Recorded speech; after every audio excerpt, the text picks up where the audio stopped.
Cam Schlittler is the best pitcher in the MLB right now. A lot of you know me as Dom Skeen, your one-stop shop for the Mariners storylines on Seattle's minds. But if this isn't a Mariners storyline, I mean, I am just as big of a baseball fan as I am a Mariners fan. And Cam Schlittler right now is my favorite non-Mariner in the MLB. He is the best pitcher in the MLB through 2 starts. And this guy should be the AL Cy Young favorite. Okay, so start off right. Pitcher list goes ahead and says Nick Pollock. Okay, Cam Schlittler versus George Kirby. I picked George Kirby to win the AL Cy Young. Cam Schlittler was a close call between those two. I ended up going with Kirby. I think, Lance Brozdowski went with Kirby. That might have influenced my opinion just a little bit. I think Kirby still has the potential. If I was betting on it right now, I would go on Kirby because his odds aren't blown up through 2 starts the way that Schlittler's have. But, I mean, Cam Schlittler, my goodness. I don't know any other pitcher that's been able to throw a cutter like this since Corbin Burns. I don't know any other pitcher that's been able to have this much success with 3 different fastballs, and that's basically the entire pitch mix. I can't even think right now of who else. But I have a Hall of Fame comparison. Shout out to Joe from Portland, Oregon, an older fan who I was watching Cam Schlittler's bullpen with in Seattle today, right before the game, and yeah, I mean it looked like he said, okay, this is who it looks like. It looks like John Drysdale. So we're going to get into that. Make sure if you like these breakdowns, go ahead, subscribe, and let me know, do you think Cam Schlittler is the favorite? Is Cam Schlittler the favorite for the AL Cy Young, or am I tripping? Now, the Yankees beat the Mariners 5-3. The Mariners actually end up out hitting the Yankees 7-6. They got all those hits in the last third of the game after Cam Schlittler came out, obviously, because Cam Schlittler was just unhittable today. If you watched the game, or if you even followed the game, you probably know that already. Mariners expected batting average much, much better than the Yankees. They hit quite a few down the line. The Mariners did. The Yankees hit a couple good ones as well, but really got all their runs off of. They had 1 run in the first inning on a Ben Rice double, 3 runs on a Paul Goldschmidt homer in the 6th inning, which ruined George Kirby's quality start, which otherwise, this start for George Kirby, actually, I think he is the second most interesting pitcher in baseball behind Schlittler. We're going to talk about that a little bit too. But you look at the win probability added leaders, it's not even close. Obviously, Cam Schlittler was the reason the Yankees won today. Paul Goldschmidt with a 3-run homer, but Ben Rice also. I mean, if I had to, Ben Rice is another one of the 10 probably most interesting breakouts right now in Major League Baseball. But Cam Schlittler, man. So nobody's actually ever had this stat line. Nobody's ever gone 6 1/3 with exactly 2 walks, 0 earned runs. 2 hits, 6 1/3, 2 hits, no earned runs, no walks, 7 strikeouts. Nobody's ever had that exact stat line. Funny enough, he only goes 79 pitches, so he still has yet to reach 80 pitches this season. That's probably the craziest part. He is currently through 11 and 2/3 innings with allowing 3 hits with 15 strikeouts. And, I mean, no earned runs, obviously. No walks. The only blemishes being 3 hits in. I mean, it just sounds crazy the more you think about it. But I got to watch him in the bullpen today. Here's a photo of him, and I show you this because look at, I mean, this was a 7th-round draft choice for the Yankees. I know a lot of people think, oh, the Yankees buy players, but they also develop guys extremely well. They are on the cutting edge of pitching development in Major League Baseball, and Cam Schlittler is the face of it right now. You see right here in the bullpen, you can see what he looks like. He's 6'6", 215, 25-year-old, and I mean, he's definitely long and lanky. The long legs, long arms. I have some really sick slow-mo videos that I was able to get today from this bullpen session, which I'm going to share with you more tomorrow. But look at Don Drysdale here. So my friend who I met in the bullpen actually showed me, or he told me he's watching Cam Schlittler with me. I met this guy, chatting him up, and he says, you know who this guy reminds me of? This Cam, I'm talking about Cam Schlittler talking his ear off. I'm just saying, like everything that's coming to mind, locked in on Schlittler. Just being able to watch him, the one time he's going to be in Seattle this year, barring playoffs. And he's like, you know who this guy reminds me of is Don Drysdale. That's a Hall of Famer. Don Drysdale for the Brooklyn Dodgers. And he says maybe not exactly, his, the way he's pitching, maybe not his release and his pitching motion, but his body type, absolutely. So that's why I put a photo of them standing, because you can see the long, lanky, like legs, and then just the long arms as well. I don't know what Don Drysdale's proportions were. Let me actually look up Don Drysdale height and weight. So he was 6'6" as well. Don Drysdale was 6'6", 215. Cam Schlittler is 6'6", 215. So Joe from Portland, Oregon, you were absolutely spot on the money with your Don Drysdale comparison in terms of height and weight. The frame definitely looks similar. It's definitely hard to gauge when you're looking at a photo from 2026 and a photo from the 1950s.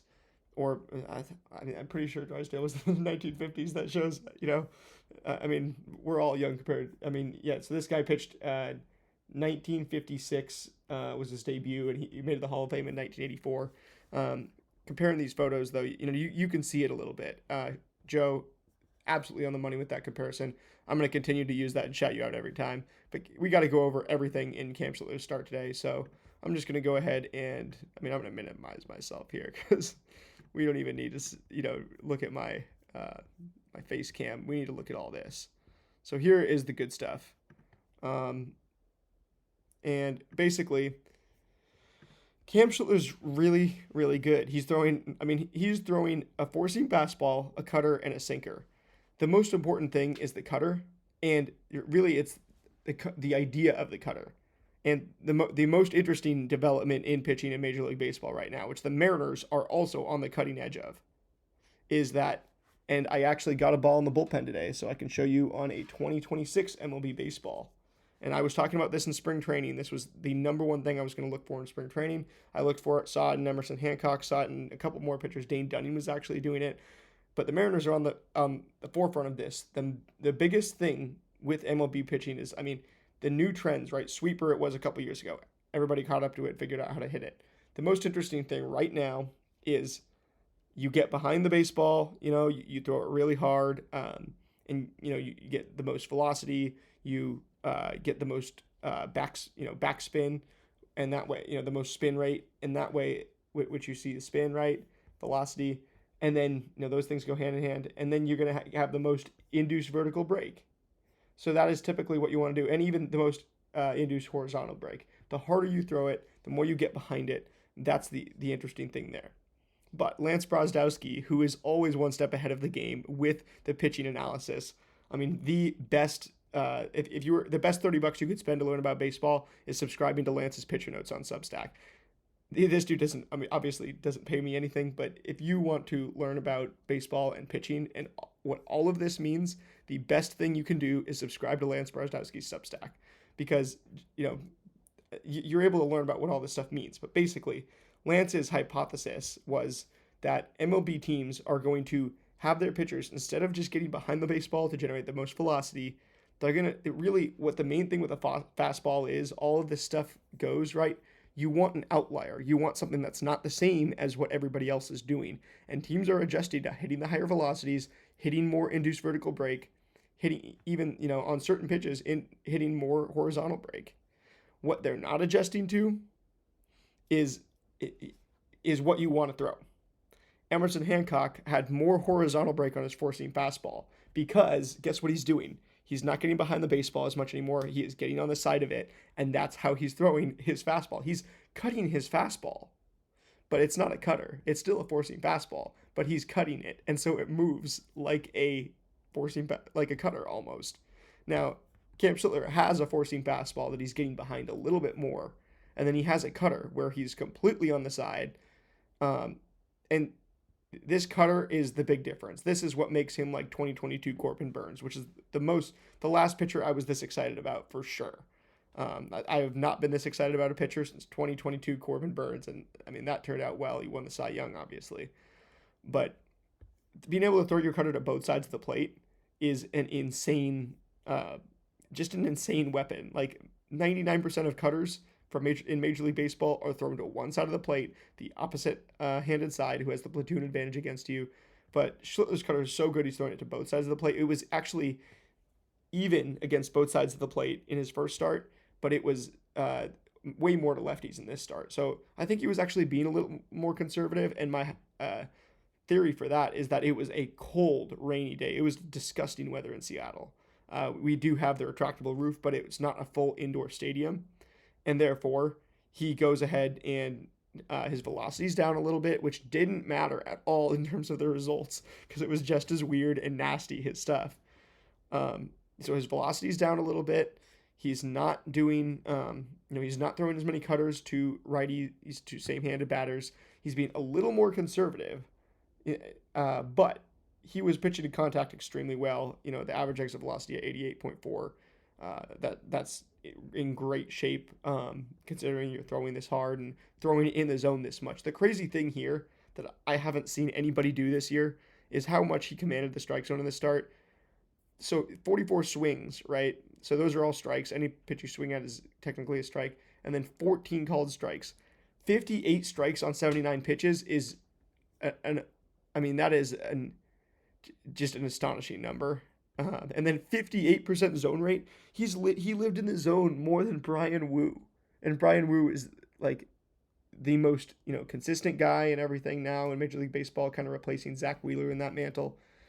That's because he's able to live in the zone so much. Cam Schlittler was able to live in the zone today more than Brian Wu in Brian Wu's first start. So, obviously we're going to get more Brian Wu data on Friday when he pitches against the Angels. But, man, Cam Schlittler commands the strike zone literally at a rate that I haven't seen anybody do, this season. You saw what he did in the playoffs with like 14 strikeouts and no walks against the Red Sox. At this point, I don't think you can say it. Like, people are posting like his stats against Paul Skeens in their first 16 starts or whatever it is in their pro career, in their MLB career. It's like almost identical. Cam Schlittler is basically the Paul Skeens that nobody knows about right now, and it's because he wasn't much of a prospect. 7th round pick out of Northeastern, was throwing 90 miles an hour in the minors, bumped all the way up to 99, one of the craziest velocity increases you will ever see or hear about. Cam Schlittler is literally something else, something that nobody really understands right now. And that's part of what's so exciting. This is the most exciting, I think, story in Major League Baseball right now. At least today for me, because that's what I saw in person. But this is, I can't say enough good things about Cam Schlittler. And look at this, doesn't throw more than 18 pitches in an inning, 14 other than that. It was 12, 11, 9, 9, 6. Like, wow. The zone rate of 58% is just bonkers. The average exit velocity is great. The horizontal break, like on the sinker, it's a lot. The four seam and the cutter, a whole lot. And yeah, the velocity was down quite a bit from San Francisco. But San Francisco, the weather was awesome last Friday when he pitched, on Friday when he pitched there. And now in Seattle, it was terrible. That shows you the dichotomy of spring weather. In San Francisco, in California, it is nice and sunny. And it's, like a Seattle summer, I think it was, basically. It was nice and sunny, that's for sure. And then here in Seattle today, it was as gray and as rainy as you will ever see it. So that explains quite a bit of that. And being able to throw these 3 fastballs, leave them in the zone all the time and get somehow, just be so confident to do that. Like, also his persona, his personality allows him to just be, allows him to throw pitches in the zone like this. And that's just what he does. And he's like, yeah, so what? That's what I do. He really doesn't care to overthink things, it seems like, and he says stuff like, yeah, we're the Yankees, everybody hates us, and I kind of like that. So that's what he says. He says he kind of likes it. Anyway, George Kirby was the second most interesting pitcher in Major League Baseball right now. He is my AL Cy Young pick. And if I was betting on it, I would actually put my money on George Kirby right now, and not Cam Schlittler, who went against him in this start. So it was the most interesting starting pitching game, quite possibly of the year in the American League, in my opinion. But anyway, the main thing, if you recall, way up here that we were looking for was, I also hope for Kirby to throw sinkers inside to right-handed batters. Please, just one game. Well, Kirby actually did throw a lot of sinkers inside to right-handed batters. He only threw 30 total pitches to righties, and 40% of them were sinkers. If this is his arsenal to righties, I think there is that big, huge strikeout rate for George Kirby incoming this year. In this one, it's pretty good. It's it wasn't insane. It wasn't he had 6 strikeouts over 6 innings, 5 hits, 4 earned runs, 3 walks. And he was hard hitting 9 times on 89 pitches. So, there's a few good things in this start, a few not so good things. Only 6 swinging strikes on 89 pitches isn't really what you want to see. But he was doing the things with the pitch mix that you want to see, just maybe not getting the results. And this line is messed up with the, 4 earned runs and the 5 hits. I mean, it was a 6 inning, it was going to be 6 innings pitched, 2 hits, 1 earned run. And I'm pretty sure not 3 walks either. But he was going to have a nice stellar quality start as well on the other side of this pitching duel. If only he didn't end up throwing, if only Paul Goldschmidt didn't end up hitting that homer off of him. And now for all my Mariners fans who have been, stuck with me for 16 and a half minutes as I rant and rave about Cam Schlittler, who just destroyed our team. I want you to know that this is actually such a blessing to be able to face Cam Schlittler at this point of the year in Game 7, in the first homestand. Because now, when you go to the LA Angels on Friday, who have the quite widely recognized as the worst pitching development in the MLB, that whoever they throw out, I haven't even checked who they're throwing out for the pitching matchups this weekend, but I guarantee you it is going to be it's literally the polar opposite ends of the spectrum. Cam Schlittler in Seattle on a rainy, cold day versus trying to hit off of that, who I'm saying is the best pitcher in the MLB right now, and I'm willing to say that even over Tarek Skubal, Paul Skeens, Garrett Crochet. I think this guy is, in 2026, this is my, you're free to have a different opinion. This is my opinion. And I think I've seen enough, ever since he entered the MLB last year. I've watched basically every single start of it because I've been so, infatuated with it. But for my Mariners fans, this is the best outcome you could possibly hope for. I know it sounds crazy for me to say that, but you get to have Cam Schlittler use his best stuff against you and really go hard against you in the terrible Seattle weather. And then you get to go, learn against the hardest. I mean, iron sharpens iron. The message for the Mariners is, look, iron sharpens iron. You just faced 2 of the top 10 pitchers in the MLB in Schlittler and then Max Fried. Now, whoever the Angels throw out against you, even whoever Texas throws out against you, you might just go on this road trip and have a field day. I have a very good feeling about Cal and Julio and Naylor all getting hot on the road. But this was all about the pitching matchup. And I mean, as a baseball fan, I don't have to just come on here and be like, oh, dang, the Mariners lost. I can just go ahead and tip my cap to Cam Schlittler and say, man, it was a pleasure being able to see it early in the year. For the Mariners, I hope it was, obviously, they're competitors. They don't want to strike out 7 times and only get 2 hits in 6 1/3 innings and not walk at all. But it is what it is. And that's the difference in this game. Ben Rice hits a homer late, 427 feet to right center. That guy's also an absolute stud. He's barely been out this whole series. He's scorched 3 hard hits today. In every one of his at-bats, he had a hard hit.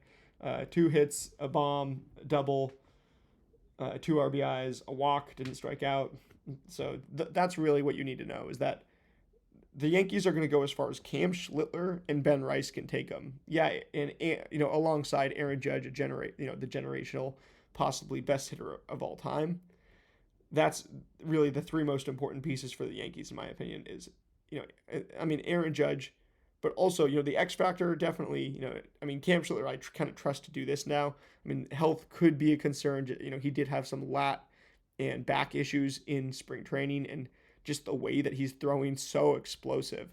Like there is a massive risk of injury, in the modern MLB doing all these modern things that are so, so amazing. So it's like, okay. And then you look at, yeah, that's really how far the Yankees are going to go. They also, got Jazz Chisholm. They got, Cody Bellinger, Trent Grisham, all these other players, complementary pieces, really. I know Jazz is one of the best at his position in the game and at what he does, but like he's a complementary piece. I think David Bednar is a great closer, but the Mariners, if you want some, some saving grace for the Mariners, just look at how they performed and look at how they put up at bats against Camilo Doval and David Bednar in the 8th and 9th inning. It's like, as soon as Schlittler came out, they had a chance in this game. It's just that Schlittler is a new unknown quantity that the MLB is, really trying to figure out. And the Mariners did the same thing, to Cleveland with Hancock. I don't know if Hancock is really here to be a Cy Young contender like Schlittler, but the Mariners are doing the same thing. The Mariners have 4 of their starting pitchers. At least everybody but George Kirby is doing this, because I think George Kirby is interesting enough already where, right, he's somebody that people like myself are picking to win the Cy Young, and Lance Brostowski as well. I think, so everybody in the rotation, I think it's everybody in the rotation. At least it's Logan Gilbert's doing it, and he did a ton on Tuesday, last night. And so his fastball velocity is down, but it's actually like a good thing because he's cutting his fastball, and it's going to be, and this could vault him from being like a top 20 pitcher to a top 10 pitcher in the MLB. That's all according to Lance Brostowski. Just subscribe to his Substack if you want to learn pitching. It's like $5 a month, $30 a year. And I'm going to be analyzing every Mariners game in depth here, but so Logan Gilbert, Emerson Hancock is was doing it a ton as well. Luis Castillo and Andres Munoz, all of them getting on the side of their pitches, especially their fastballs, and they're cutting it, and it's making the shapes more interesting, just making them different than the rest of the MLB, and it's making them harder to hit. That is really the game recap. I could talk about the Mariners offense. Brendan Donovan with a double, going 1 for 3 and a walk. Cal Raleigh 1 for 4, 2 RBIs. Super clutch hit there in the 8th inning to bring those runners in. You had Dom Canzone go 2 for 4 with an RBI as well in the 9th inning, and scored a run. Randy 1 for 4 scores a run with a double though. He doubles and then scores a run. And Cole Young continues the hitting streak. Cole Young is on fire still, 1 for 4 and scores a run. And he ended up flying out to lose the game, actually. But Cole Young's at bat against Bednar, which ended up losing the game, was so competitive. It's like, gosh, these two teams are good. They're not even scratching the surface of their full potential yet. And I think it was just awesome that we get to face the Guardians and the Yankees right out the gate, and then we get to go face the LA Angels, because I think you go face the LA Angels out in Anaheim. This is going to be a fun next series. I'm going to be predicting some gaudy score totals for the Mariners in this next series, but like going up against the Yankees and going up against their most prized possession, their super massive big trick up their sleeve secret, that is the best hope that you could possibly have. And I mean, he's not even a secret anymore. He's the best pitcher in the MLB. Anyway, I know I didn't break down all these numbers quite as much, but and for George Kirby, anyway, the fact that he was throwing the sinkers into right-handed batters is enough for a whole lot of optimism with him. Like I said, I still think he has a chance at the Cy Young, like a huge chance at the Cy Young, especially because he's getting the pitch mix in order. He's showing a willingness to pitch out of the zone more, even though it's resulting in walks right now. It's a great sign of what could happen soon. Man, I could just sit here and talk about this for hours, but I will see you guys on Wednesday. Remember, as long as you go 1-0, stay stoic, and give all glory to God. You can't lose. It's going to take 1 through 26 on the roster. Go M's.